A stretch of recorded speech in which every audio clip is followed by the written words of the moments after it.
Leading Ideas Talks podcast is brought to you by the Lewis Center for Church Leadership of Wesley Theological Seminary in Washington, D.C. Subscribe free to our weekly e-newsletter, Leading Ideas, at churchleadership.com/leading ideas. Leading Ideas Talks is also brought to you by the Taking Church to the Community video toolkit. Explore strategies your congregation can use to reach beyond its walls with worship, community events, ministries, and service. Learn more and watch introductory videos at churchleadership.com/shop. And remember to stay up to date with the latest church leadership strategies and information. Please like and subscribe to this channel and click the bell icon to get updates for new videos. What are microchurches, and how do they disciple missional leaders? In this episode, Bree Mills, Director of Microchurches Australia, shares with us the characteristics of microchurches, how they are formed, and how microchurch leaders are developed. Welcome to Leading Ideas Talks, a podcast featuring thought leaders and innovative practitioners. I am Douglas Poe, the director of the Lewis Center, and your host for this talk. Joining me is the founding director of the Micro Movements in Australia, Bree Mills. Our focus for this podcast is microchurches. Bree, I'm so glad you're joining us today and happy that you were willing to take this time.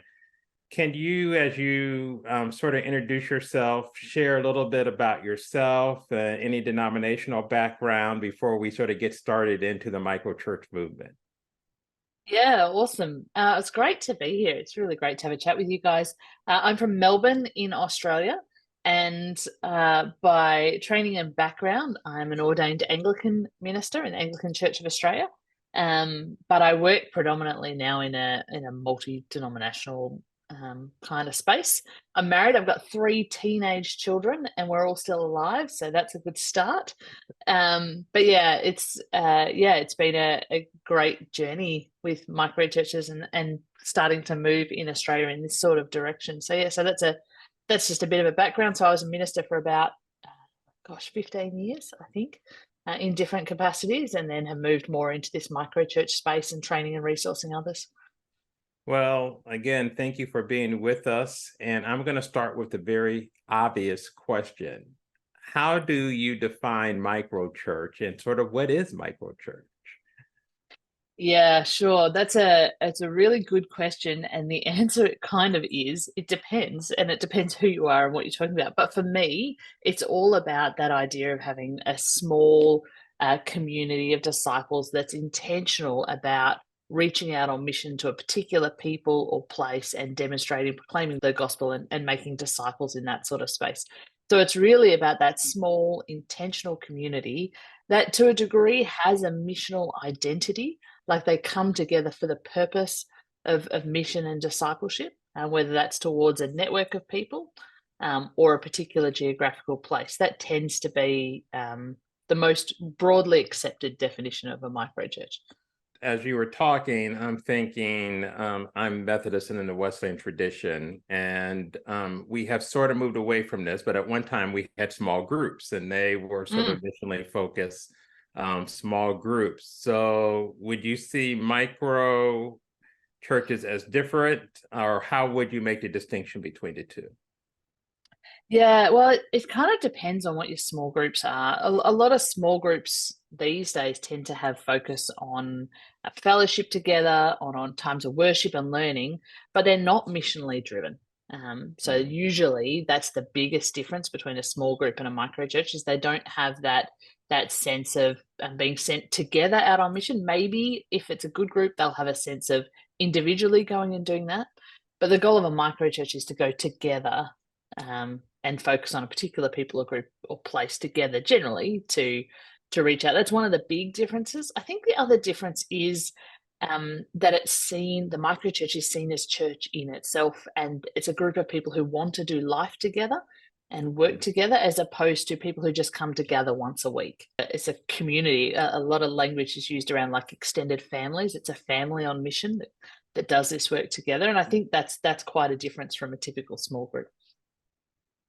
I appreciate what you said in the last part. So a part of it, it sounds like, is there's an intentionality around sort of not just gathering on Sunday, but you really think about how do we structure our lives together for the whole week and live out our sort of missional lives daily, and whatever we're doing or thinking about in terms of moving forward.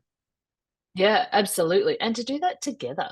I think otherwise we tend to spend a lot of our weeks on our own as believers in complete environments that are just not supportive. So it gives you a sense of doing mission together with others and having that integrated. It's like there's that old African proverb that says it takes a village to raise a child, and I think it takes a village to raise a disciple too. So so it has that kind of village mentality to it. Right. Can you share how you got into this? So did you pilot a micro church at one time? Did you fall into it accidentally? So how did you Yeah. get into this, what is now called the micro church movement? Yeah, a mixture of fell into it accidentally and a really clear vision of God. So this started actually for me when I was working in youth ministry, and it came through an original youth ministry that we were trying in a small church, and we ended up reaching out to a whole lot of people that were never going to come into the church, and so we ended up with this kind of group on the side doing other things, and so that was kind of our first foray into this some other form of small church that was attached to or connected to an existing church. And then actually I moved to a new church. I'd taken on a job as a youth minister, and I was actually in the process of praying about which job. I had a couple before me to take, and God actually just gave me a really clear vision. And it was a bit of an odd vision, and I'm an Anglican minister, so this is not usual for Anglicans to receive kind of prophetic pictures and things like that. But it was a picture of these small square windows, and actually some people I knew in this church kind of reaching their arms through this window and trying to pull people through in. And I'm like, they're not going to fit. It was kind of a bit of a crazy picture. And then straight away, God showed me another picture of us standing at the corner of like our church block and then walking down the middle of the street and just inviting people to come and join us. And I didn't get it at the time. It took me over kind of 6, almost 12 months to work out what God was saying. But it was really just a really strong call for us to move outside our building and into our neighborhood. And so when we started doing that, we had no idea, never heard the term microchurch, missional communities, none of that. We were just being obedient to what we sensed God was calling us to do, which was to take a step outside our church building. And as you took that step out and you started doing this, I've read and heard where you talked about sort of 5 characteristics now, sort of that you have sort of pulled together that you think frame micro churches. Do you mind sharing those 5 characteristics with our audience? Yeah, hopefully we're talking about the same ones, but yeah. For me, these are what we tend to call our markers of micro churches. Like this is, if you want to say, is it a micro church? The answer's got to be yes for me to these 5 things. The first one is it's got to be Jesus centered. There's a lot of things that happen in life and in churches that I think sometimes doesn't have Jesus at the center. So micro churches can't be birthed out of anything other than kind of God's leading and guidance, and they have to be centered around the person and the work of Jesus. So it sounds ridiculous and obvious, but for us, it's really important. And then there's kind of 3 other elements in terms of, well, what does a microchurch engage in? And for us, that's worship, community, and mission. So some people use language of up in and out around these. Our time with worship. That's not necessarily music, but anything that we do that ascribes that worth to God. That times of fellowship. And I think we've got to move away from that really simplistic idea of fellowship as, a cup of coffee together after the service to something a bit deeper. That's really those one another's that scripture talks about, and, doing life at that deeper level as believers. And then mission and engaging in that mission together. So they're kind of the 3 elements that kind of sit at the center. And then I'm unusual because I add a 5th one that most microchurch practitioners don't. And that's, for me, I believe that microchurches have to be in partnership with the broader body of Christ. I actually don't think any single church is called to be the church on their own.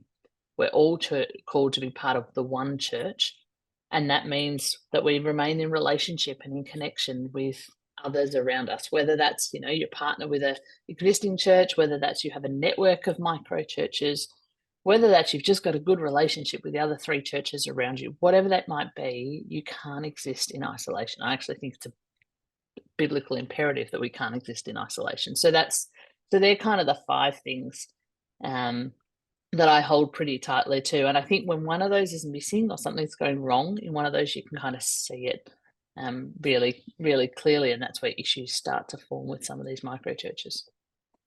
We could spend the rest of the time just around these 5 characteristics, but I have other things I want to get to, but I do want to do a couple of follow-up questions.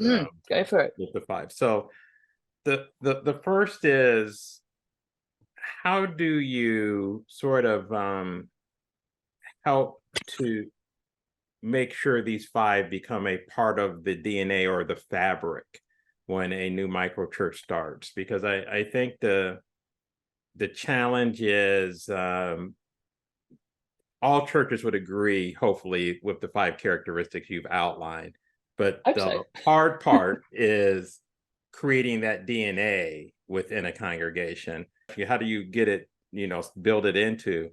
Then the second part, which I think is just as hard, how do you maintain it? So once you build it, as churches continue on and exist for a number of years, you start sort of losing some of that. So how can you sort of create it, and then how do you maintain it?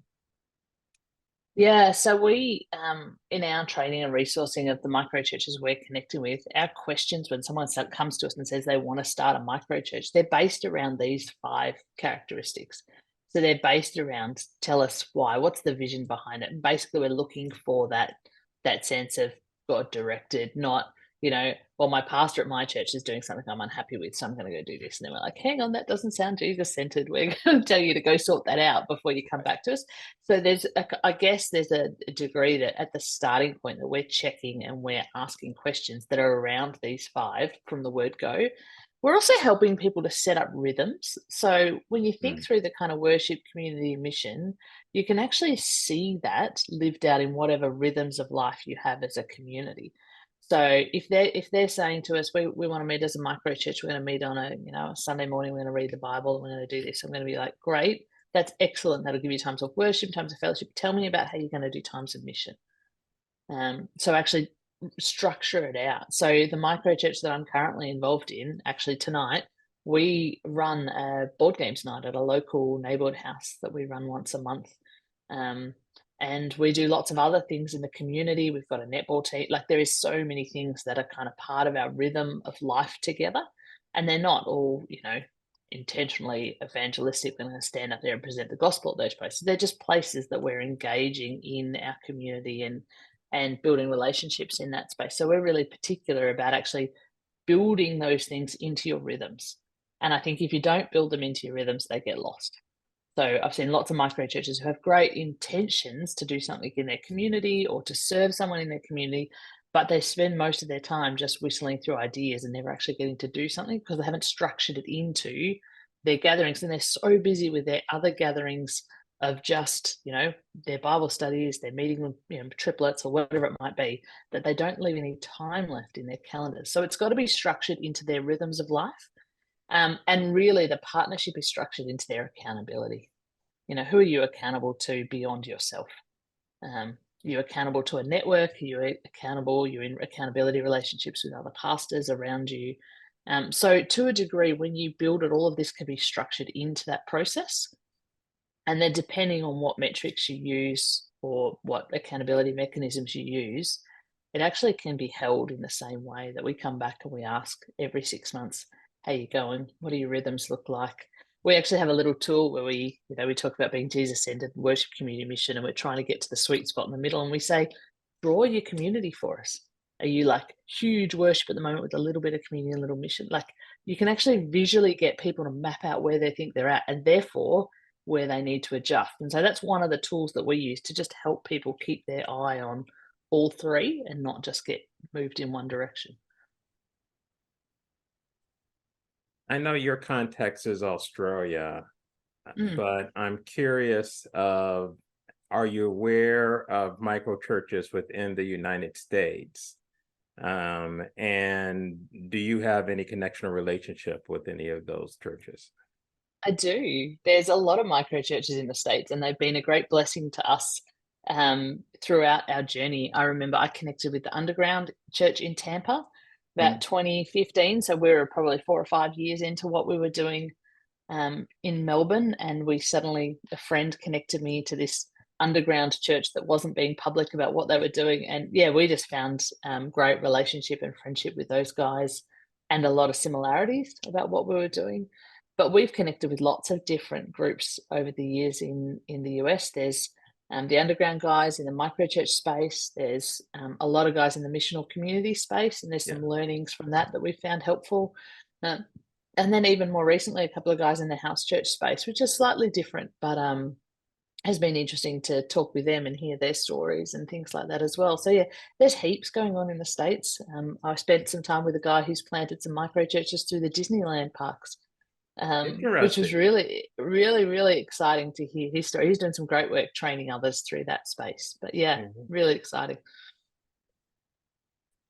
So the next thing I want to talk about is a little bit is leadership. So you're ordained Anglican, but I'm curious of if I came to you and I was not ordained, would I be allowed to start a micro church? Do I have to be ordained? Sort of what is it in terms of helping people to discern their role in terms of leadership of micro churches that you help people to think through? Yeah, I'd almost prefer you weren't ordained, to be totally honest. But that's not because I have anything against ordination, but because if you see a microchurch planted by an ordained person, then everyone else thinks they have to be ordained to plant one. And that's not the case. This is a lay-led kind of movement. So we equip anybody really who's a follower of Jesus, who wants to continue to grow in their relationship with him and to step out on mission. We'll equip anyone to lead a microchurch, irrespective of whether you're ordained, not ordained. A lot of people who lead microchurches, especially in Australia, have full-time jobs in corporate, in other spaces. This is not a big, heavy job they get paid for. This is something they do off the side and around what they're already doing. So yeah, no, definitely don't need to be ordained. There's still a lot of training that we encourage people to do as microchurch leaders. I think there's a lot of responsibility in taking on the pastoral leadership of a microchurch. But that's also why I think it's really healthy to be in partnership with others in a network or, in partnership with a local church. It's great to have an ordained person around and kind of overseeing the network or just being a point of support and encouragement and resourcing. Because sometimes in these micro churches, you can run into some really challenging stuff to deal with. And having that sort of connection to the broader body of Christ means you can bring in people who have particular resources to be able to deal with those situations in a way that an everyday layperson may not have those resources. So you talked about training. So do you all have a training program? Again, so if I came to you and said, I believe God has called me to this ministry, would you then set me up with a training program before I started? So how would that work for someone who was late to begin this work? Yeah, so we have some training that we do as part of our network, which is Sent Collective, which is a church planting network in Melbourne. And Micro Movements has some other trainings that they do, but Micro Movements, the organisation that I lead, is a collaborative of a whole lot of micro churches and networks from around Australia, and they all have their own slightly different training, but we collaborate and share between us, much like what's going on in the US. There's lots of people out there who will train you in micro churches. They're all slightly different, and they all have their different values. But yes, if you were going to say, hey, I want to be a micro church leader, we would say, great, let's do some training and coaching. I actually think coaching is even more important than training, because I think that allows you to kind of tackle character stuff with a leader, and it's not just about giving them the information so that they can then lead a micro church and know how to do the right things, but to make sure that their character is one that actually demonstrates Christ to their community and their micro church, and help them hold accountability in that. So we're really big on coaching. So every micro church leader needs to have a coach. Certainly in my network, but across Australia, that's pretty much the standard approach for many. And then for those individuals, is the expectation that it wouldn't be the sole sort of responsibility of this one person to carry the day? I'm assuming the hope is that the community as a whole is going to take responsibility, and you're going to have different roles, even though this Yeah. individual is sort Yeah. of quote unquote the leader. Yeah, well, we actually usually talk about it as a core team. We basically won't let you plant unless you've got a core team. So usually it's one person who's what we use the language of key leader. They're the one who comes to us and says, "Hey, I've got a heart for, women struggling with homelessness in the city." You're Yeah. like, "Great. There's your heart, there's your missional identity." Then we say, "Great, go and chat to some people, see if there's others who come alongside you who are interested in doing that too, and form a core team." And in that core team, we're looking for a good mix of gifts, different skills and training and resourcing. And that's the core team is what leads the community, not that key leader. The key leader holds the vision for the community. And so often they're the one who we will coach so that they can keep that vision centric in the community. But yeah, we really are strong on the team-based leadership, because I think you can't, especially if you're holding that a full-time job, you can't take this on as, you're doing everything. It's got to be a team approach. Yeah, that makes sense. Now, I'm sure you've had this question often. Let's say that things just go wonderfully well, and my micro church all of a sudden has 100 people or 150 people. Is there a point in time where you're no longer a micro church, you're actually too big? And how do you handle Yes. that situation? Yeah, that's a great problem to have. That would make you at 150, you're probably bigger than the majority of Australian churches, non-micro churches. Yeah, so we are really, our heart is to see multiplication. So we like to say that we like to see churches kind of multiplying wider than growing higher, if that makes sense. So we really want to see churches multiply. In Australia, we found that if you hit about 40, you really need to start moving towards multiplication. So we've had one in our house that included kids that was over 50, and it was a bit crazy. Thankfully, at that time, we had one big kind of rumpus room that worked for it. But that's about as big as I would see them grow in Australia. I'd be really keen to multiply them once they start getting over 35, to move in that direction. We've seen different things in Australia. So often they multiply, and there's different visions that arise as you see people come to faith. They have a sense of people they're called towards, and you kind of cultivate those visions and send them off. We have seen a couple of micro churches become congregations of a normal church, Wow, which has been interesting. really interesting. So we planted them as micro churches, but in both cases they were ethnic micro churches, so reaching a particular ethnic population. And because of the kind of cultural context of that ethnic congregation, they were often looking for high places to worship, basically. And so they'd reach their friends, they'd bring their friends, and they didn't want to be small. Like, just culturally, they wanted to get together with everyone. So they became congregations. Great. That's an excellent kingdom outcome. So I'm not particular on the model is the only way to go. It's really a starting point, and I'm hoping that that's something that either multiplies out. It can grow into a church. It can grow into just a congregation of a church. I think it can do any and all of the above. If I had a lot of control over church planting, I'd be encouraging every church planter to start with a micro church, rather than the model where they bring 50, 100 people and start a church that way. Start with a micro church so that you learn how to disciple people and let it grow out of discipleship rather than, transfer attendance from other churches. Yeah, that makes a lot of sense. And I think within the US context, we're moving more in that direction. But it's taken us a while to get there, because we sort of talked about, you did before, the thought was bigger was better instead of thinking in terms of micro churches. Yeah, it's actually really hard to disciple people well in a big context. So when our micro church hit 50, I was like, I'm not discipling these people anymore. I'm gathering them, which is great. But when it was 2025, we were actually able to disciple one another really well. And so that's why we've moved in that model and really pushed the multiplication arm. Well, Bree, as we get ready to unfortunately bring this to a close, I'm curious to hear your reflection. I think I know what you're going to say, even though this is the first time we talked. How would you respond to, there are so many faith communities out there.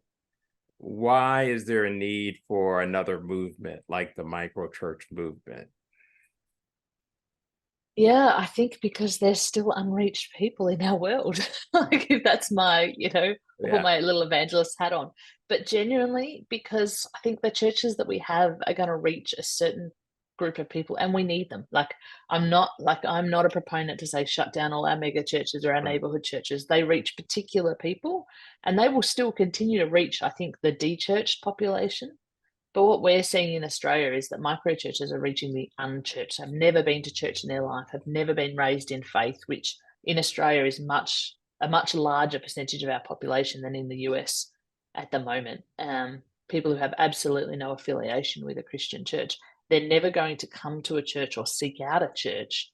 So the church actually has to move and seek them out. And I think that's why, for me, micro churches at the moment are a really key tool that we need to be thinking through and really stepping into, because I think they're going to reach people that we can't reach in other ways and reach them on their terms rather than on our terms. And I think for a long time, the church has asked people to come to us on our terms. And I actually think scripture might flip that the other way. Let me, one final question, just off of what you just said.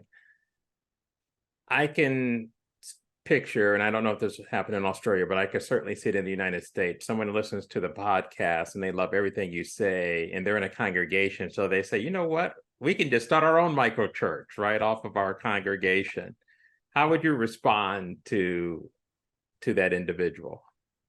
I would say you can, but it would be even better if you talked to your church pastor and actually shared that vision with him and worked with them about what the possibilities could be.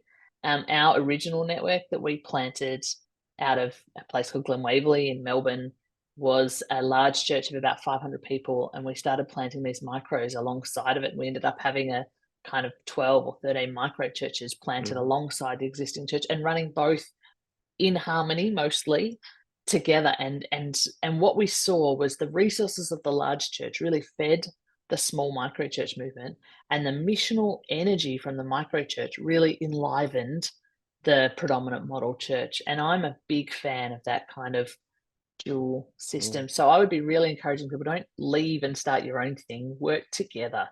And because I think it will benefit you in the long run, and it will benefit your current church.